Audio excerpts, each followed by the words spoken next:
Hey guys, how's it going? Kyrie here with another Raid Shadow Legends video. In today's video, I'm going to talk about the Amazon Prime rewards that just got announced, and also talk about how I think Ultimate Galek is going to be a really accessible way to beat Spider 20. So let's get into it. All right, so here it is. We got Amazon Prime comes to Raid, and then this just breaks down the specifics on how the Amazon Prime partnership works. You get rewards every 2 weeks. And then they got a few characters, a few new champions, rewards like silver and epic tomes and stuff. As long as you have Amazon Prime, you'll get those rewards. Something a little weird about it though is that it's only on mobile or like BlueStacks, for example. It's not on the Play and Play client for some reason. I don't know why, but it's just not on there. So it just make sure when you're on your phone, you sign that up. Or if you want to do it on BlueStacks as well, that's another way to log in. The first content drop is Ultimate Galek here. So I think this is super cool because Spider 20 is very inaccessible for a lot of people. It's really frustrating. It takes very specific characters that are usually legendary, but you need like Cold Heart, or you need Cold Heart, or like you usually need multiple Cold Hearts, multiple Royal Guards, or a combination of the two. And then AoE HP burn characters, which are usually legendary. I believe all of them, all three of them that I could think of at the top of my head, Venus, Ignatius, and then Tyrant are all legendaries. Now we have a way to have something that's guaranteed if you do have Amazon Prime that you can get that's going to really boost up your Spider 20 comp. So he's not as good as, say, like those legendary characters, but he does fulfill the role well enough, in my opinion, to warrant building him up and hopefully clearing Spider 20.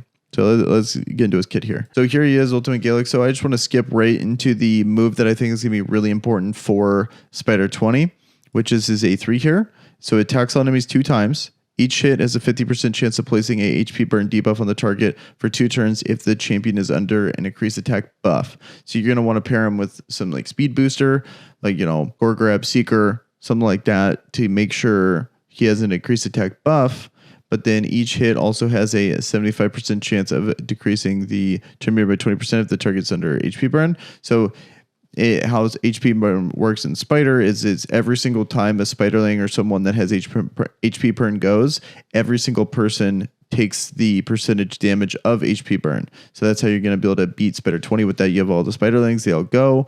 You have a tank where the spiders go, and then each time they go, the spider will slowly tick down and beat the boss. Usually people supplement that with a Cold Heart or a Royal Guard. I think if you're going with this strategy, Cold Heart is massively more useful than Royal Guard because, like, as a person that doesn't have Cold Heart but has Royal Guards, I've tried the combination of Royal Guards and Ignatius. The Royal Guards will do damage to Spiderlings, kill the spiders, and so you gotta like kind of wait and pick your timing. Whereas with Cold Heart, she doesn't do an AoE max HP damage. She just hits the boss specifically. So I think if you have Cold Heart and him, it's going to be a really good 1-2 punch to be able to close out the spider. So, and then the rest of his kit here is attacks on enemy has a 50% chance of placing an HP burn debuff on the target for 2 turns if this target has an increased attack buff. And then he also has turn meter manipulation, but it's pretty small and not really relevant. And then also his A2 is attacks on enemy has a 50% chance of placing an HP burn debuff on the target for 2 turns if this champion is under an increased attack buff. Decreases the target's turn meter by 25% and places a 50% increased attack buff on this champion for 2 turns if the attack is critical. Decreases the target's turn meter by 10% if the attack is not critical. So kind of lackluster A1 and A2, but a very good A3 that's going to hold, and then also can be skill tome down to a 4-turn cooldown, which I think is going to come in clutch for especially the free-to-play people. I would consider having an Amazon Prime membership sign-in still considered free-to-play, really help out, boost up your Spider 20 team. I think it's also pretty cool that they're doing this. I think this is a pretty... you can look at it 2 ways. Like, I really think there should be daily login rewards, but at the same time, at least we're getting something now, and then hopefully here in the future they're gonna add some daily login rewards as well. It's actually pretty ridiculous that we don't have them. It's like, of all things that we actually have to not have, it's pretty ridiculous in my opinion. Also, just so you guys can see it visually, I just want to give you an example of someone that does have AoE HP burn. Here, let me just throw them in. It's not optimized, but I just want to give you an idea how it works. Here, let's go So Ignatius and Venus in, they both have AoE HP burn. I'm just going to throw them in, and then you'll see exactly how much damage it does. So this team is, optimized not for this, but, just talking about it doesn't, so she has it probably about the same odds as Galek does, because like she's on a 75% when she's booked. I think they're at 60. So like, see, we got 1, 2, 3, 4, 5, 6, 7, 8 of them. And then here, I don't want to do this move because it's going to do too much damage. I'm not going to win here, but hopefully this gives you guys an idea of how the HP burn works. And then here, let's boost him. I don't even think I have speed gear on him, but here we go. Let's just get him on the rest of them. So now we got HP burn on all of them. And then as you can see, like, look how much damage happens through all this. So then as they go, it slowly ticks down. You can actually do some real damage here. I mentioned you do like turn meter manipulation.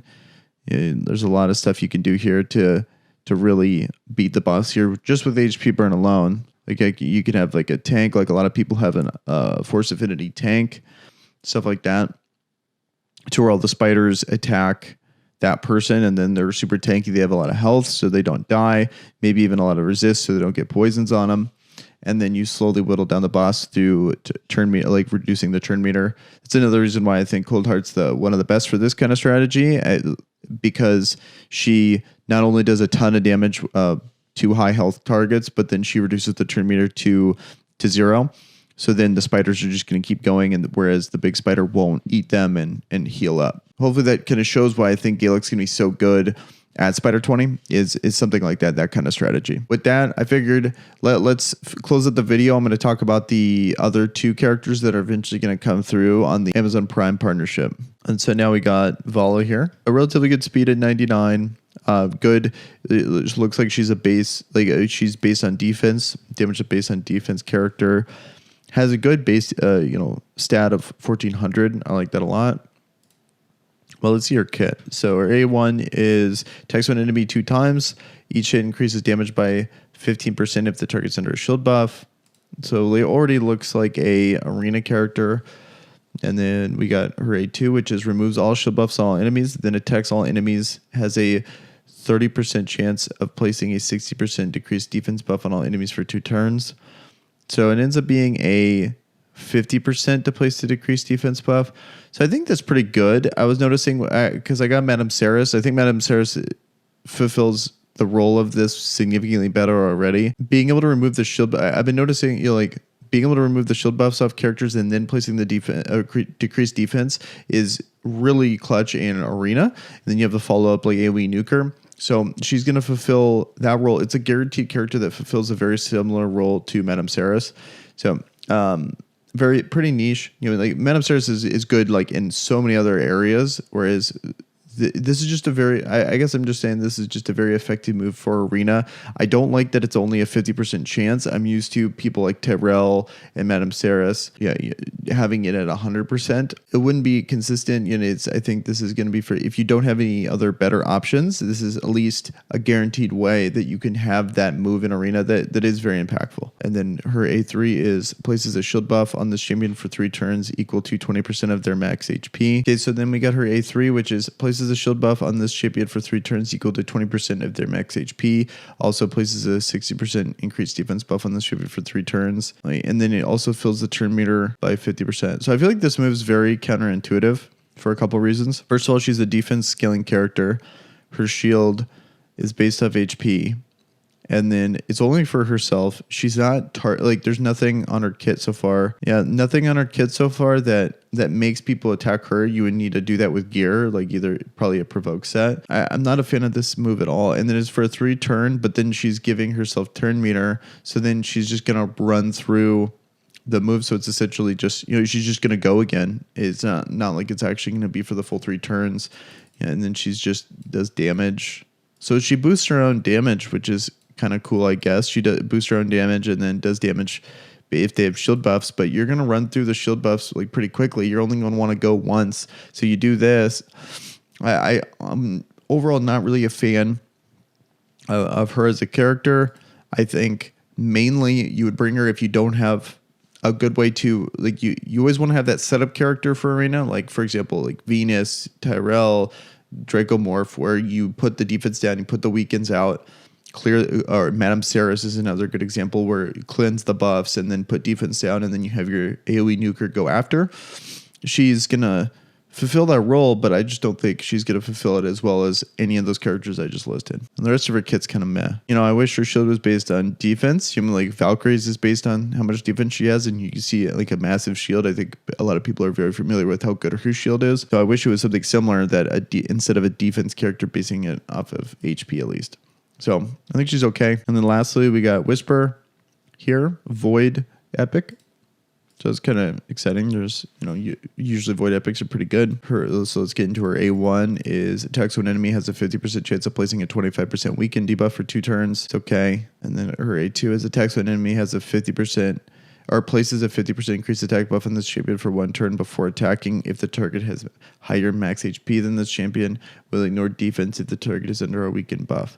I wish I didn't need the setup there, but ignoring defense is really cool, especially for arena. I really like that ability. It's just, I don't like that it needs setup outside of just this move. And then her A3 is attacks when enemy 2 times, grants an extra turn if the target is under a decreased defense and weakened debuffs. Those are very, very rare abilities to have paired together. Like, for example, the only ones that have AoE ones that I can think of are Dracomorph and Venus.